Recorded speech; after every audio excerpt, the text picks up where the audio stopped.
Tahu tak, pada 16 Februari 2009, di Stamford, Connecticut, seorang wanita bernama Charla Nash yang berusia 55 tahun datang ke rumah rakannya, Sandra Harold. Apabila Sandra memerlukan bantuan Charla untuk membantu dia memujuk seekor cimpanzi peliharaan Sandra supaya masuk semula ke dalam rumah. Cimpanzi itu bernama Travis. Walaupun dia haiwan liar, tetapi Travis dibesarkan seperti manusia selama lebih 10 tahun dan dia dianggap sebagai ahli keluarga Sandra. Charla merupakan kawan baik Sandra dan dia juga selesa berada di keliling Travis. Bila Charla tiba di lokasi rumah Sandra, Charla dan Sandra cuba memujuk Travis. Tiba-tiba Travis menjadi agresif.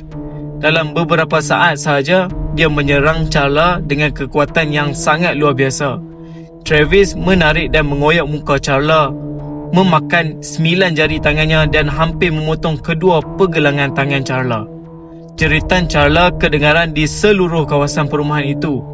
Sandra cuba menghentikan serangan itu dengan memukul dan menikam Travis berkali-kali sambil menghubungi talian 911 dalam keadaan yang panik. Tetapi serangan tersebut tidak memberi apa-apa impak kepada Travis. Apabila polis tiba, Travis menyebu ke arah mereka dalam keadaan yang berdarah.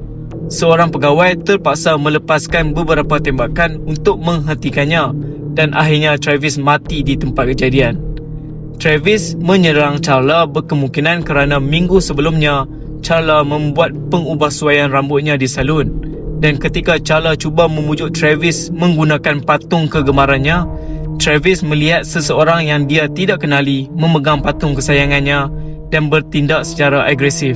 Walaupun Charla Nash terselamat, tetapi kecederaannya sangat teruk. Wajahnya hancur, kedua-dua tangannya hilang dan penglihatannya tidak lagi berfungsi dengan baik.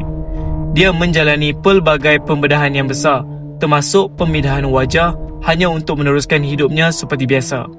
Selepas pemulihan, Charla sering muncul di kaca TV untuk menceritakan mimpi ngeri yang hampir meraguk nyawanya. He ripped her face off. He ripped her face off? He's trying to attack me. Please, Okay, hurry. I need you to calm down a little bit. They're on the way. Can you...